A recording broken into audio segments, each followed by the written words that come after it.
क्या नाम रगेश रगेश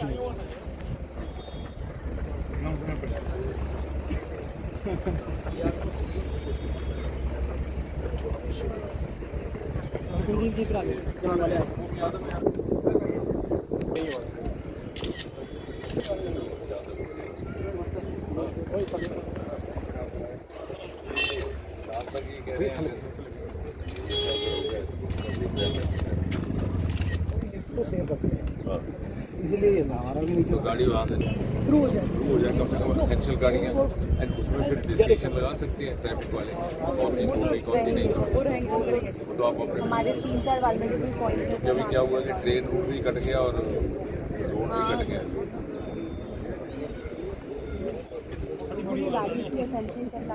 हाँ पहले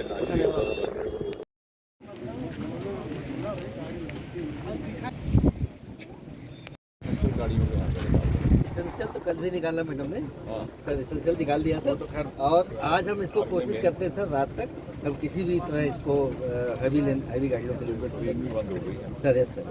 ट्रेन तो मुझे नहीं लगता कि 1-2 दिन अभी चल पाएगी। बाकी सर आप कटको वाला पर्सन पूरा करके आपके पर्सन को लेना होता हूँ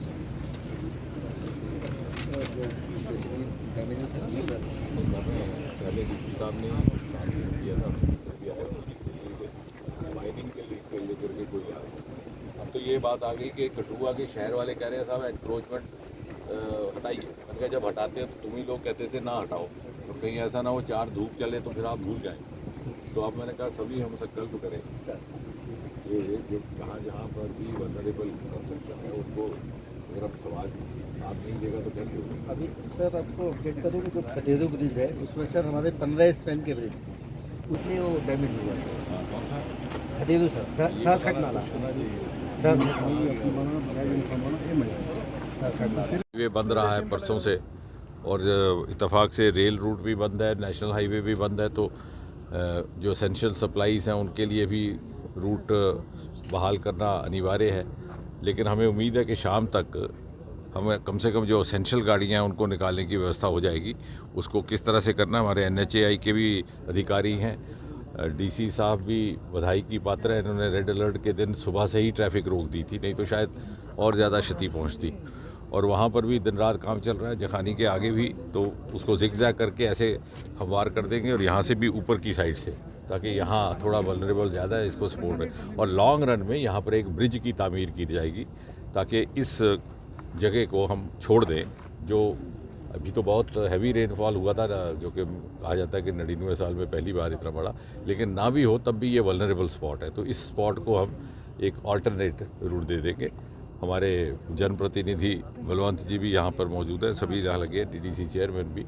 और मुझे खुशी है कि उस दिन कम से कम, हालांकि बड़ी चिंता का एक परिस्थिति बन गई थी, हमारे ज़िला प्रशासन ने दिन रात करके वाटर सप्लाई, इलेक्ट्रिसिटी की व्यवस्था करने का भी कार्य शुरू कर दिया। जिन जिन इलाकों में नहीं है, जो पेरिफेरल इलाके हैं जिले के, उसमें भी बहाल होने सर आप लगातार कठुआ से लेके अलग अलग जगहों पे आप खुद जा रहे हैं और मॉनिटरिंग कर रहे हैं, तो किस तरह से देखते हैं आप, कितना चैलेंज इसमें एक हमें थोड़ा सा ये है कि जो राजनीति की जाती है कि वो पुल उसने बनाया, वो पुल उसने बनाया, वो राजनीति करने वाले केवल इतना मंथन करें कि कहीं मैंने कोई इलीगल माइनिंग तो नहीं की।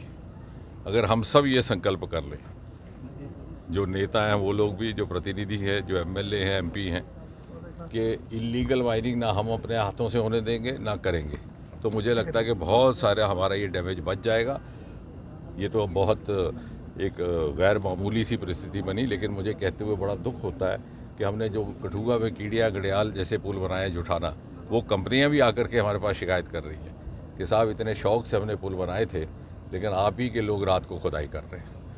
तो मुझे लगता है कि जब ये आपदा आती है, दूसरों के बच्चों को जोखिम में डाल करके हम भूल जाते हैं कि उसी पुल से हमारे बच्चे भी कभी वाहन लेकर के गुजरते हुए उसी तरह की दुर्घटना का सामना कर सकते हैं। आप क्या चिरानी, उधमपुर से लेकर चिरानी तक आप जा रहे हैं और इस तरह का विजिट किया है, कहाँ लैंडस्लाइड और कब तक नेशनल हाईवे थ्रू होने की? नहीं, नेशनल हाईवे का हमें लगता है कि कम से कम जो एसेंशियल गाड़ियाँ उनके लिए आज रात तक, क्योंकि यहाँ डीआईजी साहब भी हैं, डीसी साहब भी हैं और सारे एनएचआई के भी अधिकारी दिन रात काम कर रहे हैं। सर, रेस्टोरेशन के लिए क्या बोला गया है? जैसे वाटर है, बिजली है, कहीं इंटरनेट नहीं उसका है, भी उसके लिए... नहीं, ऐसा है कि परसों ही शाम तक भी, क्योंकि डिवीजनल कमिश्नर साहब भी खुद मॉनिटरिंग कर रहे थे, पहले तो हमारा मोबाइल भी बंद हो गया, फिर बिजली भी बंद हो गई, पानी भी बंद हो गया, और परसों सुबह हमने हेल्पलाइन नंबर जो पोस्ट किए, उसमें क्या हुआ कि हेल्पलाइन चलने भी बंद हुए। तो फिर ये तय हुआ डिवीजनल कमिश्नर साहब के साथ कि बाकी नंबर चाहे बहाल हों कि ना हो, पहले हम हेल्पलाइन कर दें, ताकि जो बाहर लोग बैठे अपने परिवारों के साथ संपर्क कर रहे थे वो मैसेज दे सकें कि साहब मेरे घर ये पहुंचा। तो हेल्पलाइन नंबर 1 घंटे के भीतर रिस्टोर किए गए। उसके बाद 4 बजे के बाद जो कटरा और दूसरे इलाकों में मोबाइल बंद थे वो भी धीरे धीरे शुरू हुए। अब बिजली के मामले में हम ज़्यादा तेज़ी करना नहीं चाहते, ना दबाव डालना चाहते हैं विभाग पर, क्योंकि पानी फैला हुआ है, कहीं कहीं शॉर्ट सर्किटिंग इत्यादि का भी थोड़ा सा उसमें